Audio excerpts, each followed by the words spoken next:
Alors, mon expérience avec la maladie psychique dans le domaine professionnel, ça a été premièrement lors de mon premier stage en anipropédiotique.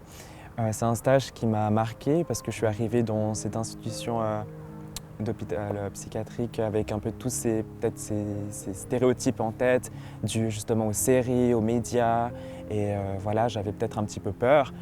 Je me suis vite rendu compte que ce sont des individus à part entière avec des besoins comme tout le monde et qu'ils sont surtout en détresse, ils ont besoin d'aide et que c'est des personnes qui ont aussi beaucoup de force parce que pour être debout avec tout ce qu'ils ont traversé, c'est vraiment pas évident. Et puis ça m'a donné envie de pouvoir les aider et puis de pouvoir les comprendre. Ça m'a tellement donné envie que du coup je me suis lancé dans les soins infirmiers et puis j'ai pu prendre un job d'étudiant à côté de mes études en tant que co-veilleur. Donc je travaillais de nuit dans un hôpital psychiatrique, en addictologie, en psychogériatrie.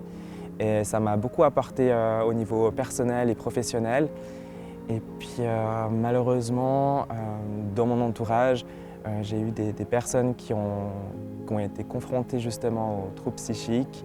Et moi, j'ai été en fait plutôt mis dans un rôle de proche aidant. Pour moi, ce qui serait super important pour pouvoir retrouver un équilibre de sa santé mentale, ce serait de pouvoir de travailler en fait avec ses proches et les soignants. Je trouve que c'est super important que les proches aidants puissent être intégrés dans la prise en soin de personnes atteintes de troubles psychiatriques, dans le sens que c'est des personnes qui ont grandi avec eux, qui connaissent leur centre d'intérêt, leurs préférences, leurs besoins et surtout leurs capacités.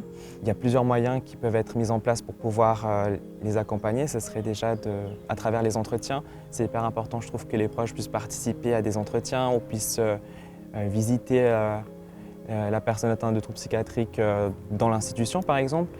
Et par la suite, je pense qu'on parle souvent de plan de crise conjoint en psychiatrie, donc qui est décidé par le patient et qui est fait par le patient, et en lien avec aussi les proches, qui doivent être inclus dans la prise en soin. Et grâce à ce document, le patient peut décider ce qu'il souhaiterait qu'on fasse lorsqu'il se sentirait moins bien, lorsqu'il aurait perdu sa capacité de discernement.